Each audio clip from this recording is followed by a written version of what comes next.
সুপ্রিয় দর্শক, আসসালামু আলাইকুম। সবাইকে স্বাগত জানাচ্ছি আজকে গুরুত্বপূর্ণ সংবাদে। প্রথমেই জানিয়ে দিচ্ছি সংবাদ শিরোনাম, পরে বিস্তারিত। নির্বাচনকালীন নিজেকে নিষ্ক্রিয় ঘোষণা নুসরাতের। এদিকে ছাত্রদলের নতুন কর্মসূচি ঘোষণা। এরপর থাকছে গাংনীতে বিএনপি জামায়াত সংঘর্ষ। সর্বশেষ পদত্যাগকারীদের বিষয়ে যা বললেন নাহিদ। তার আগে হৃদয় ছুঁয়ে যাওয়া একটি অনুরোধ।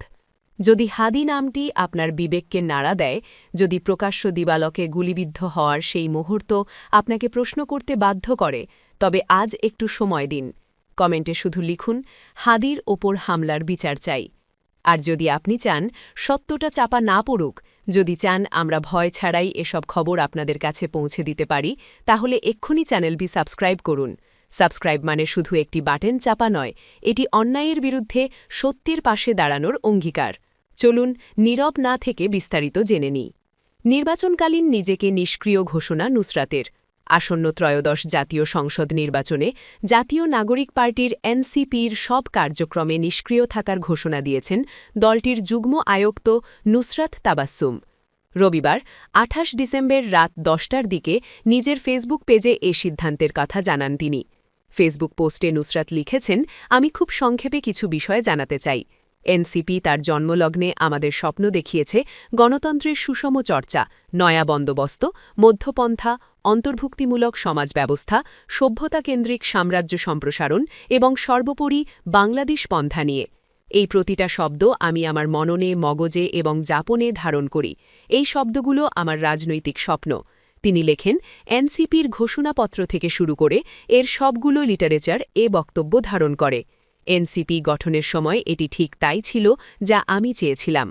নুসরাত উল্লেখ করেন, ২৮ ডিসেম্বর ঠিক ১০ মাস পর জামায়াত ইসলামী সহ ১০ দলীয় জোটে বিভিন্ন শর্ত সাপেক্ষে অংশগ্রহণের মাধ্যমে আমি মনে করি এনসিপির সর্বোচ্চ নেতৃবৃন্দ এবং নীতি নির্ধারকেরা নিজেরাই এনসিপির মূল বক্তব্য থেকে চ্যুত হয়েছেন।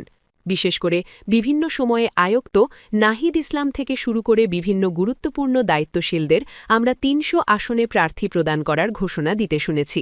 এমতাবস্থায় তৃণমূল পর্যন্ত বিশেষ করে মনোনয়ন নেওয়া ব্যক্তিগণের সঙ্গে এই জোট ঘোষণার মাধ্যমে প্রবঞ্চনা করা হয়েছে বলে মনে করি।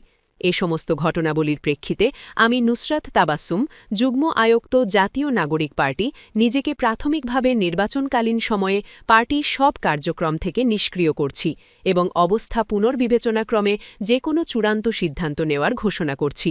উল্লেখ্য, নুসরাত কুষ্টিয়া ১ দৌলতপুর আসনে এনসিপি থেকে প্রার্থী হয়ে নির্বাচন করতে দলীয় মনোনয়ন কিনেছিলেন। তার বাড়ি কুষ্টিয়ার দৌলতপুর উপজেলায়। এদিকে ছাত্রদলের নতুন কর্মসূচি ঘোষণা। বাংলাদেশ জাতীয়তাবাদী ছাত্রদলের ৪৭তম প্রতিষ্ঠাবার্ষিকী উপলক্ষে দিনব্যাপী কর্মসূচি ঘোষণা করা হয়েছে। রোববার ২৮ ডিসেম্বর ছাত্রদলের সভাপতি রাকিবুল ইসলাম রাকিব ও সাধারণ সম্পাদক নাসির উদ্দিন নাসিরের গণমাধ্যমে পাঠানো এক বিজ্ঞপ্তিতে এ তথ্য জানানো যায়। কর্মসূচির অংশ হিসেবে ১ জানুয়ারি প্রতিষ্ঠাবার্ষিকীর দিন সকাল ৯টায় ছাত্রদল কেন্দ্রীয় সংসদের কার্যালয়সহ দেশের সব জেলা ও মহানগর ইউনিট কার্যালয়ে জাতীয় পতাকাসহ দলীয় পতাকা উত্তোলন করা হবে। সেই সঙ্গে এ দিন বেলা ১১টায় শহীদ রাষ্ট্রপতি জিয়াউর রহমান বীর উত্তমের কবরে পুষ্পস্তবক অর্পণের পাশাপাশি ফাতেহা পাঠ ও মোনাজাত অনুষ্ঠিত হবে।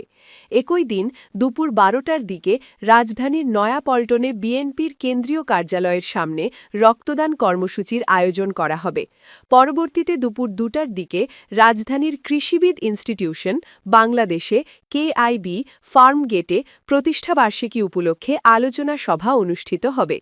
এছাড়া প্রতিষ্ঠাবার্ষিকীকে ঘিরে আগামী ১ জানুয়ারি সারা দেশে সব বিশ্ববিদ্যালয়, জেলা ও মহানগর সহ সব শিক্ষা প্রতিষ্ঠানে প্রতিষ্ঠাবার্ষিকীর বর্ণাঢ্য র্যালি অনুষ্ঠিত হবে। সেই সঙ্গে সারা দেশে ছাত্রদলের সব শহীদদের কবর জিয়ারতের পাশাপাশি গুম, খুন ও পঙ্গুত্বের শিকার নেতাকর্মীদের পরিবারের সঙ্গে সাক্ষাৎ করবেন সংশ্লিষ্ট এলাকার নেতাকর্মীরা। সর্বশেষ গাংনীতে বিএনপি জামায়াত সংঘর্ষ। মেহেরপুরের গাংনী উপজেলার ভাটপাড়া গ্রামে বিএনপি ও জামায়াত নেতাকর্মীর মধ্যে সংঘর্ষ হয়েছে। এতে জামায়াতের ৪ জন আহত হয়েছেন দাবি করেছে দলটি। গতকাল দুপুরে এ ঘটনা ঘটে। বিএনপি পাল্টা অভিযোগ করে বলছে, জামায়াতের কর্মীরাই প্রথমে হামলা চালায়। আহতরা হলেন গাংনী উপজেলা শ্রমিক কল্যাণ ফেডারেশনের সাংগঠনিক সম্পাদক আলাউদ্দিন বাবলু, সাহারবাটি ইউনিয়ন জামায়াত সেক্রেটারি রবিউল ইসলাম রুবেল, বাইতুল মাল সম্পাদক সোহরাব হোসেন ও তার ছেলে শিশির হোসেন। এর মধ্যে আলাউদ্দিন বাবলু ও সোহরাব হোসেনকে উপজেলা স্বাস্থ্য কমপ্লেক্সে ভর্তি করা হয়েছে। অন্য দুজনকে প্রাথমিক চিকিৎসা দেওয়া হয়েছে। স্থানীয় সূত্র জানায়, সকালে জামায়াতের কয়েকজন নারী কর্মী ইয়ানতের টাকা তোলা নিয়ে দোকান মালিক সোহরাব হোসেনের সঙ্গে কথা বলছিলেন। তখন সেখানে উপস্থিত বিএনপি কর্মী জামালের সঙ্গে বিষয়টি নিয়ে কথা কাটাকাটি হয়। এক পর্যায়ে দুই পক্ষে সংঘর্ষের রূপ নেয়। গাংনী উপজেলা জামায়াত আমির রবিউল ইসলাম অভিযোগ করেন, জামায়াত কর্মীরাই প্রথমে হামলা চালিয়েছে এবং নির্বাচনী আচরণবিধি লঙ্ঘন করেছে। উপজেলা বিএনপির সাবেক সাধারণ সম্পাদক আসাদুজ্জামান বাবলু দাবি করেন, জামায়াত কর্মীরাই আগে হামলা চালিয়েছে। তারা ঘটনাকে অতিরঞ্জিতভাবে প্রচার করছে। গাংনী থানার ওসি উত্তম কুমার দাস বলেন, সংঘর্ষের ঘটনায় এখনও লিখিত অভিযোগ পাওয়া যায়নি। অভিযোগ পেলে তদন্ত করে ব্যবস্থা নেওয়া হবে।